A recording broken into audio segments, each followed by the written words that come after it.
Hello. You're wondering when I was gonna make this video. You're wondering when I was going to make this video. My name is Minzy. This is the Chelsea shirt that I fucking wore to America. This is another golden badge that we're gonna have on our shirts for the next 4 fucking years. Because I am Minzy and I am the fucking king. And you lot can all suck my fucking dick.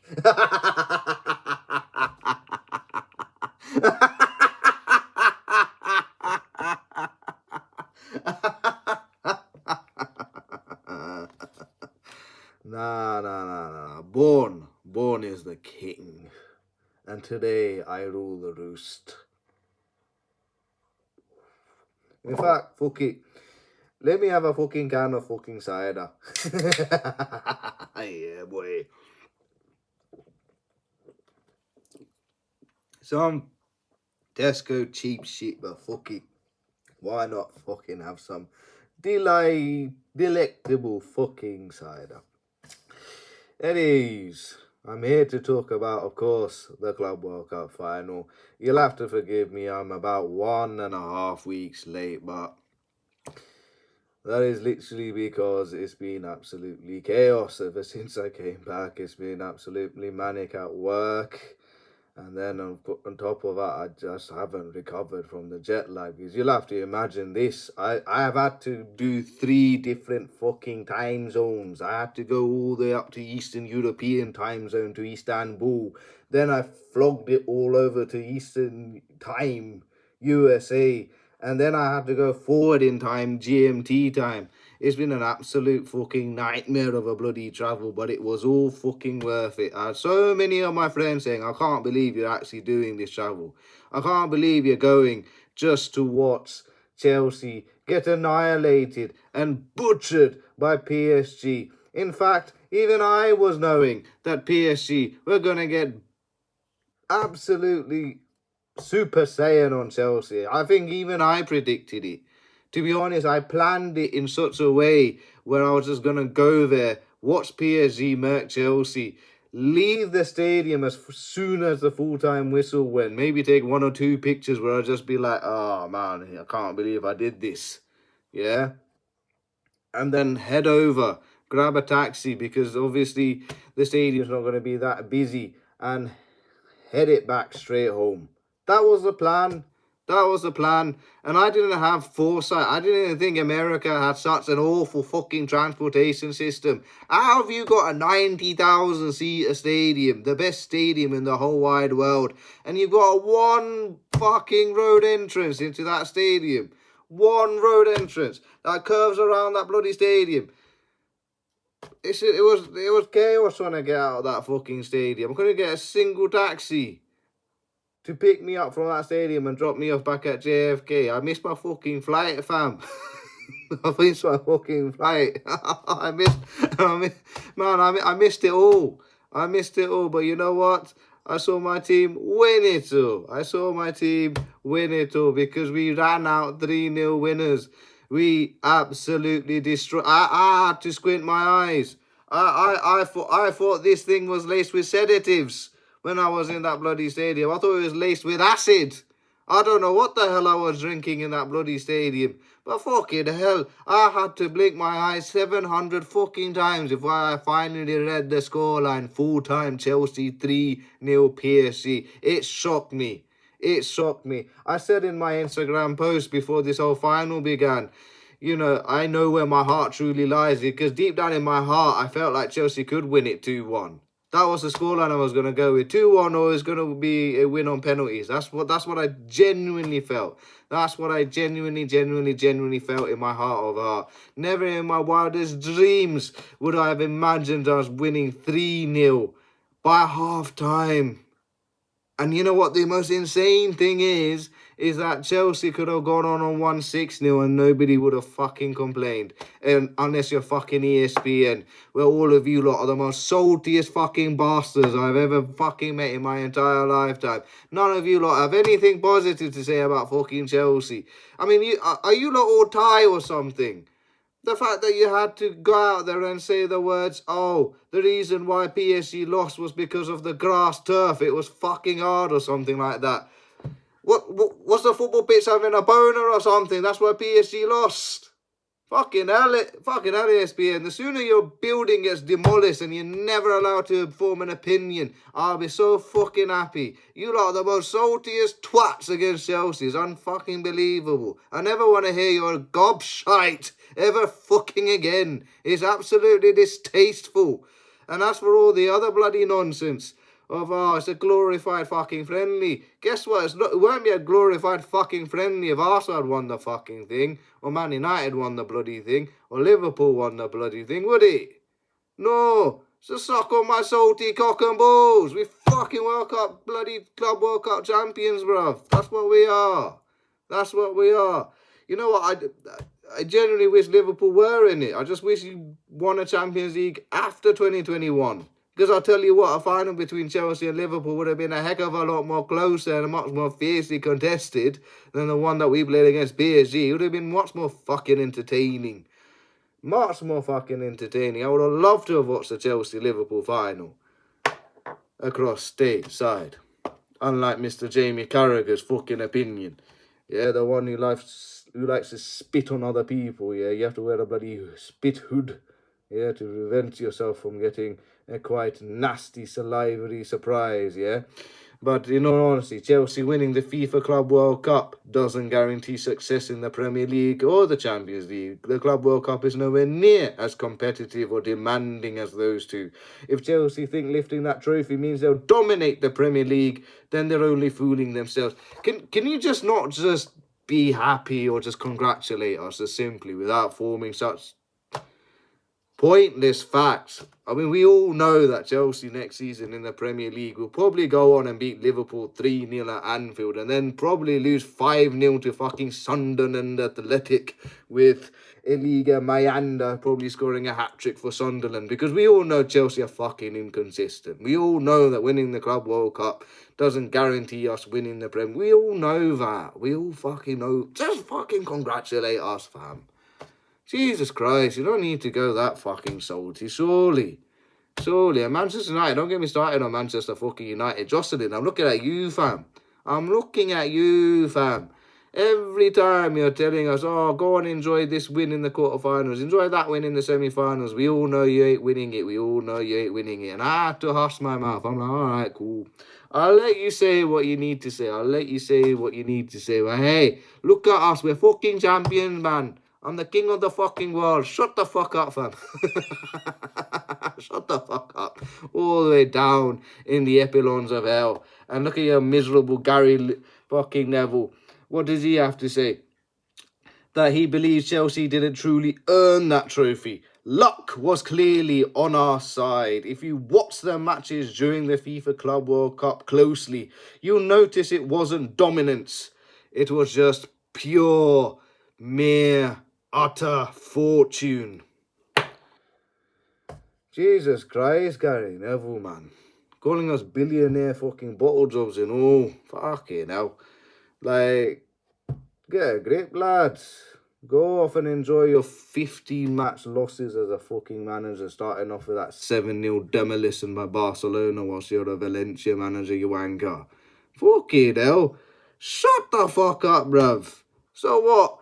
We were fortunate in our game against Benfica where we had that stupid thunderstorm that ruined the entire fucking match carnival atmosphere that was there. Right, that, like, anything of that nature that disrupts the flow of a game like that, and you have to come out again, you then concede a goal, 1-1, and then you have to go it again in extra time. Like, everyone would have thought Benfica would have overturned that bloody result, but the Chelsea players had such mentality, such great perseverance and strength to overcome all of that and win 4-1. That wasn't luck. That was pure skill, grit, and determination. Same against Palmeiras.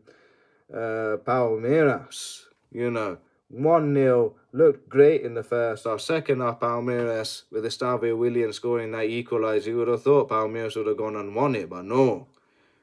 We persevered right the way towards the end and got the breaking goal that we needed. All right, it was a bit of a fluke with the way it deflected and the goalkeeper made a meal of it, but then we controlled it towards the end of it. At the end of the day, we were going to score a goal eventually. All right, but it doesn't matter how you win it, you just win it. And then against Fluminense, beautiful, beautiful, beautiful goals from João Pedro too. Then that wasn't luck, that wasn't anything to do with fortune. It was beautiful play from João Pedro. Our fast becoming Mr. Goat, it seems. Our new Didier Drogba, it seems. Fair enough. Compared to the teams that we played to reach the finals, to what PSG played to reach the final, on paper, you'd say it was easy. And you'd also say, thanks to Flamengo, we avoided the other side of the draw. Also, thanks to, Al Hilal and Fluminense, that we avoided playing Inter Milan and Manchester City. Would they have knocked us out? I don't know. Maybe they could have done. Maybe Man City would have knocked Chelsea out. Maybe it should have been a final between PSG and Man City. Maybe we were destined not to ever be in this final. But you know what? Destiny had other plans for us. Stars may have been aligned for us. But the final, everyone was saying that PSG were going to fucking win it. Everyone was saying. Even Chelsea fans were probably thinking PSG were going to demolish bloody Chelsea. The only sort of famous pundit out there that actually said, you know what, why not Chelsea? Why not believe that Chelsea may go on and win it was Thierry Henry. He was the only baller out there who said, you know what, I think Chelsea might have a chance in winning the bloody Club World Cup against PSG. Alright, let me talk about Arsenal. Jesus Christ, what a pile of nonsense you lot are. First with the Noni Madueke thing. It's not our fault that Arsenal are pretty much the Saudi Pro League equivalent for us, selling all of our, I don't know if you like to call it dead meat to you lot, but hey, you took Noni Madueke off us and you sent him death threats. The man hasn't even played a minute for your club and you're sending him death threats. Oh, look at our fans. We're a lot more classy than Chelsea. Yeah, now you're on the same level as us, sending death threats. Dumb fuckers. But then, let's see what you've done to Mesut Ozil. As a club, as an institution, you've ostracized him because he stuck up for some people down at the far east side of Asia. Fine. And then told Mohamed El Nini, you need to shut the fuck up for your opinions. But alright, we'll let bloody Zinchenko say his opinions. Personally, politics to stay away from football. Whatever your opinions are on the world out there, fair enough. You're allowed to express it. But if you're going to play for a football club, be it Arsenal, Tottenham, Chelsea, whoever, just stick to the bloody game. I'm not here to listen to your politics. You can support whoever you want, but at least if you're putting the ball back into the back of the opposition net, I'll support you. Simple as, really. But then, the ignominy of all of it is the way you lot handled, as an institution, Thomas Partey. How you let that, considering what that player has done and has been accused of, and you let him play. Fair enough, I'm not going to really call up the fans for it, because at least the fans were like, sending out leaflets, sending out pamphlets saying, can we have a clear answer of what's going on? Like, stop putting us in the middle of it. I think it's unfair to put the Arsenal fans in the midst of all of this saga. They shouldn't be caught up in all of this. I'd hate to think that my club was, harbouring players of that nature and us lot cheering their name on when we really shouldn't be. So I don't think the Arsenal fans should be put under the mud for what Thomas Partey did. But as an institution, you lot suck for that. And don't get me started on the European trophies that you have or don't have, all right? I don't need to deal with you lot. at all. The only team I'm dealing with is Tottenham. All right, they how much more quality in terms of European valor to their name. They got more aura than you lot. They got more aura than you lot. And I'll be supporting Spurs when it comes to them not playing PSG in the UEFA Super Cup. You might be thinking, well, I'll tell you why. I'll tell you why. Because that game from PSG, those players were disgraceful. They're absolutely disgraceful. We'll come on to that. We'll come on to that. Don't worry. Don't worry. Today, I'm coming out fighting, bruv. I'm coming out fighting. Today, I'm punching back. For too long, I've stayed silent. For too long, I've stayed silent. For too long, I said the word stay humble, and I'll still stay humble. Don't worry. I'll still stay humble. I'll still say that I'm gonna remain humble. But tonight, I'm just gonna come back with a little bit of a sting. Ooh. Let's talk about the game itself, First of all, Mr. Kuzli, Dr. Ahmed Kuzli. Well, to be honest, I should call you Mr. Kuzli now. But thank you so much for allowing me to go onto this trip. I really, really have a lot of thanks for you, mate. Without you, I wouldn't have been able to go. So thanks to him, I was able to make that trip. Then onto the nightmare of a journey. Like I said, I had to go from Istanbul to New York, get out of that security, which obviously, listen, security in America is always going to be long and strenuous. But to be fair, they were very nice to me, you know. They let me go through and let me enjoy my nightmare of a 1.5 hour taxi ride to the stadium. 40 minutes to spare, got some quick pictures, got into my seat, and away we go for the game.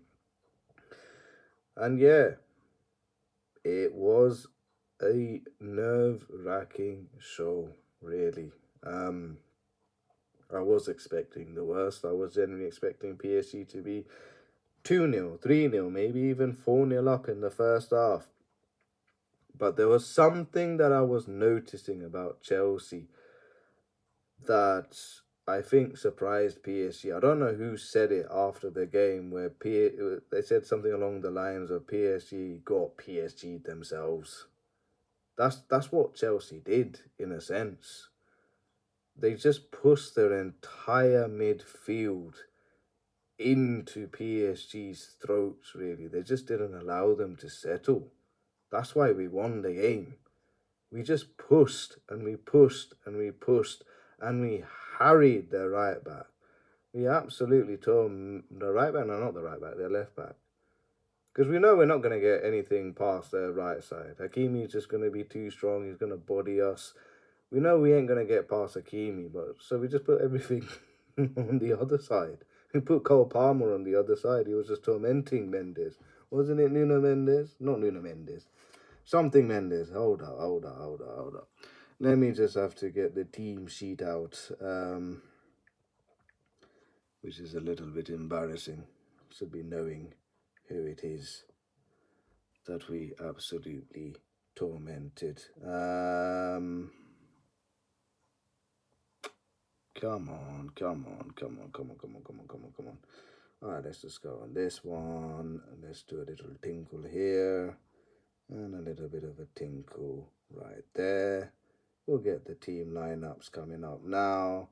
And of course, the Paris Saint-Germain players. Of course, it was... Oh, I was right. Nuno Mendes. We just put all the play on Nuno Mendes' side. We just tormented the shit out of him. You know, the first goal came because Sanchez, who I'll get onto in a minute, Sanchez, he punted it up long. Gusto won the header of Nuno Mendes. He then goes forward. He tries to cut inside. The shot gets blocked. He then has the composure to find Cole Palmer to make it 1-0. And I was going absolutely ballistic that we were 1-0 up. Really was. I had to have a smoke. That was 1. 1 became 2 shortly after, when Cole Palmer was just allowed the freedom of the MetLife Stadium just to run straight through the middle, you know, and fake a dummy to, who was it? João Pedro. I cannot tell you how much of that dummy meant.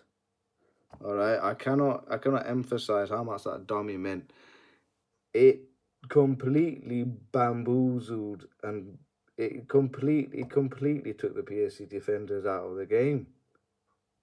Because of that little dummy, there was a huge space down the centre, and just like his first goal, it was the same exact carbon copy. 2-0. 2-0. And then it became 3-0, almost towards the end of first half, when Cole Palmer slipped it through to João Pedro, who rolled back the... You have to imagine this. João Pedro was on the beach in Brazil just having a laugh. You know, sitting there having a spliff, then being invited by Chelsea because we made the transfer, made him join the Club World Cup.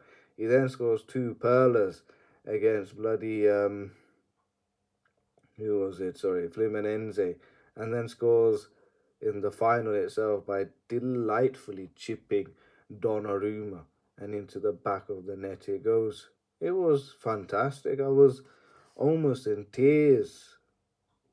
To be honest, maybe I was slightly in tears watching Chelsea go 3-0 up. It was the most amazing, the most surreal experience I've ever witnessed in a final, in a stadium packed with supporters, packed with my fellow Chelsea supporters. All right, I was in a neutral end, but there was a heck of a lot more support for the Chelsea lot than for the PSG lot. It felt like I was at Stamford Bridge, to be honest with you.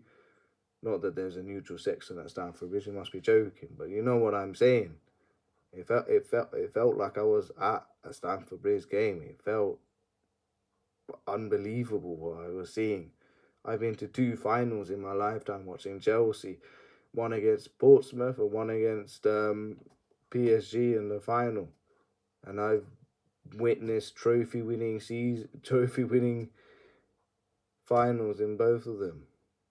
Glorious, glorious, glorious, glorious. 3-0 up at half time. When was the game's turning point? The game's turning point was when Sanchez made a great save against Dembele, low to his left-hand side. But then there was also a sweaty that Marc Cucurella cut out. As soon as he made that cutout, a couple of moments later, Chelsea went 1-0 up. That, if PSG had scored, if that guy would have taken a shot rather than passed it for a sweaty, I think PSG would have been comfortable being 1-0 up. They probably would have been 2-0 up and the game would have been finished. It would have been Kalas. It would have been PSG's game there and then. But that intelligent play by Cucurella to cut out that sweaty and then being 3-0 up at half time, PSG didn't know what to do. They genuinely had no idea what to do. Then the halftime show comes in, you know, at the end of the day, as a massive Coldplay fan, to see Coldplay perform for the halftime show was amazing. Second half, Sanchez, I said I'll come on to him. He was absolutely fabulous. How he made that save of Dembele from close range, I was literally going, oh, here we go, PSG have scored, they might start a comeback trail. No, what a save. What a magnificent, amazing save from Sanchez to deny Dembele. And he was awesome in goal. He was commanding when it came to crosses. You know, he eased the worry of the back line. He played out passes when it was appropriate to. But more importantly, he went long with his distributions when he had to. When he genuinely had to. You know, as a goalkeeper, and I've cussed him out a lot. But you know what? I have to sing my praises to him. This tournament, he's actually come out alive, to be honest with you. He's actually been fabulous. Fabulous. He's been superb. And like I said, Chelsea could have scored 5 or 6, and I wouldn't have been surprised. Donnarumma had to save a long-range effort from Liam Delap, and then somehow he managed to squirm away a one-on-one from Liam Delap. You know, could have been 5, it could have been 6, and no one would have denied Chelsea that victory for 5 or 6-0. No one. Because at the end of the day, Chelsea was superb. They were bloody brave. That's what they were. They were bloody brave. They were bloody marvellous. They were absolute heroes, every single one of them. But PSG, fuck you lot. But if there's anything I can't stand is bullying. Because you lot were ratty, catty, son of a bitches. Fuck you lot. Fuck you lot. I hope you lot get butchered in the UEFA Champions League next season. I hope you lot get fucked over in the UEFA Champions League next season. You know, your fucking manager saying he had a dossier on Chelsea's weakness. Well, I've got 3 words for you. Stay humble. Hey, that's the fucking line I have for you as a manager, Luis Enrique. And your disgusting little slap on João Pedro at the end of the full-time whistle. None of you players put yourselves in bunches of glory. You're all ratty, catty, son of a bastards. All of you lot. Fuck you lot, bruv. Fuck you lot. Absolute nonsense. The way your petulism and violence bred onto that field.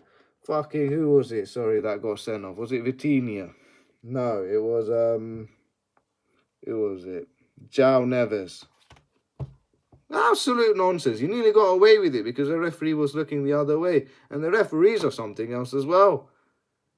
That's what annoyed me about the whole assault thing on Marco Correa. It was right in front of the referee. He pulled his hair, dragged him down, João Neves did, and the referee looked at it and waved play on. How on earth do you need VAR to make you look at the screen to send him off? When I was all the way up in the fucking heavens and I saw that bloody incident unfurl in front of me. Absolute nonsense. And it didn't matter what on earth the PSG players or managers did. You know, break a Chelsea player's tibia, fibia, femur, ribs, head. Play on. Play the fuck on. Chelsea players, as soon as they lightly touch a PSG player, yellow card. Chelsea player argues against the ref, yellow card. Yo, ref, I'm a Chelsea player. What's the weather like today? I get a fucking yellow card. Fucking nonsense. Sorry, refs, you're going to get your Qatari fucking bonuses. Sorry about that. That's only because we played your bloody shitty PSG off the park, didn't we? Fucking knobhead PSG. Fuck you lot, bruv. Fuck every single one of you ratty, catty, nonsense players, bruv. Fuck you lot, bruv.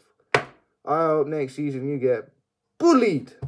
Bullied in the fucking Champions League. I hope you lot play someone like Real Madrid and I'll be there going, Hala Madrid, as Bellingham knocks the shit out of you lot. Fuck you lot, bruv. Fuck PSG. Fuck you lot. I was looking forward to PSG absolutely humiliating Tottenham. After the way you lot behaved, I'll be supporting Tottenham. I'll be singing Glory, Glory Tottenham Hotspur when Tottenham, inshallah, win the UEFA Super Cup. Just so they can rub it in front of Arsenal fans even more. And I'll be laughing. I'll be fucking laughing. I'll be supporting Tottenham against PSG. I genuinely will. I genuinely will. Fuck PSG. Fuck PSG. In terms of Chelsea, fabulous. Fabulous, fabulous, fabulous. This 3-0, it was a surprise. It was a shock. At the end of the day, at the full-time whistle, I got to see glorious trophy celebrations. President Trump coming in as if he was the manager for Chelsea Football Club, staying in those celebrations. He has taken the trophy home with him as well. He's given us the fake trophy, but hey, you know what? I'm not complaining. We're Club World Cup champions. We get to wear this badge for another 4 years. I'm going to get the away kit with the new Club World Cup badge, and I can't wait for it to come out and put my own name at the back of that shirt. I am absolutely over the fucking moon, and it's the first time I've been able to finally sing praises, sing joys about Chelsea Football Club. And I think that interview with Todd Bowley by the Talk Sports team, when they said, do you have any last words, where he said right at the end, for the Chelsea fans, keep your blue flags flying high.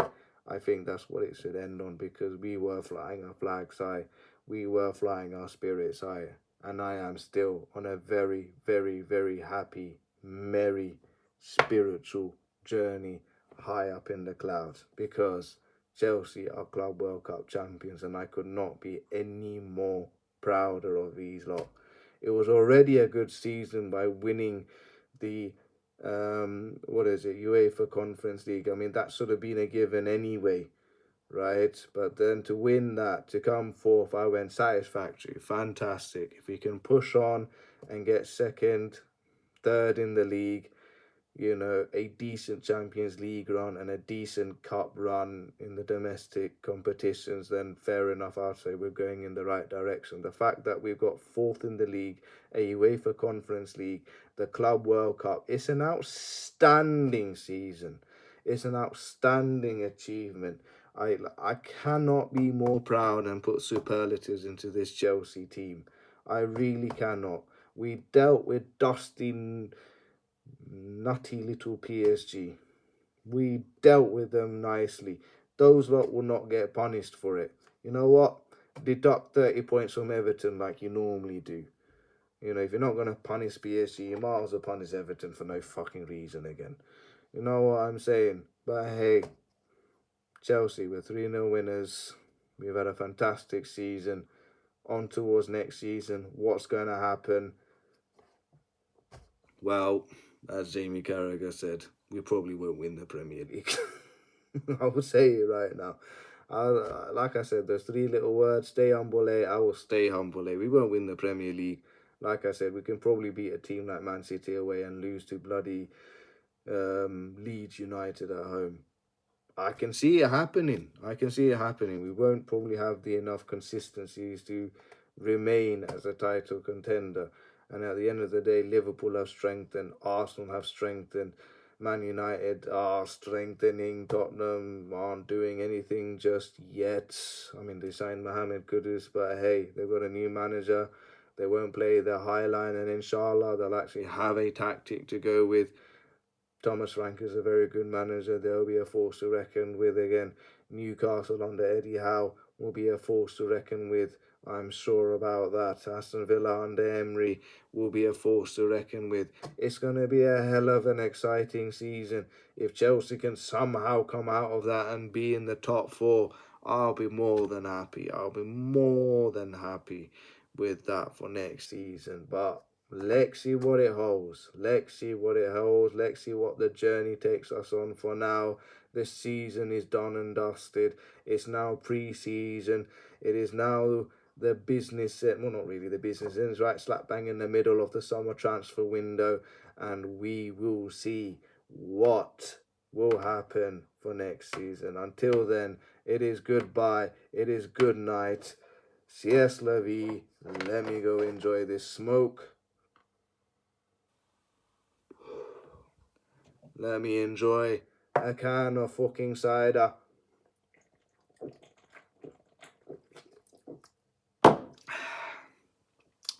And I wish you a very good night. And God bless. Do subscribe to the channel.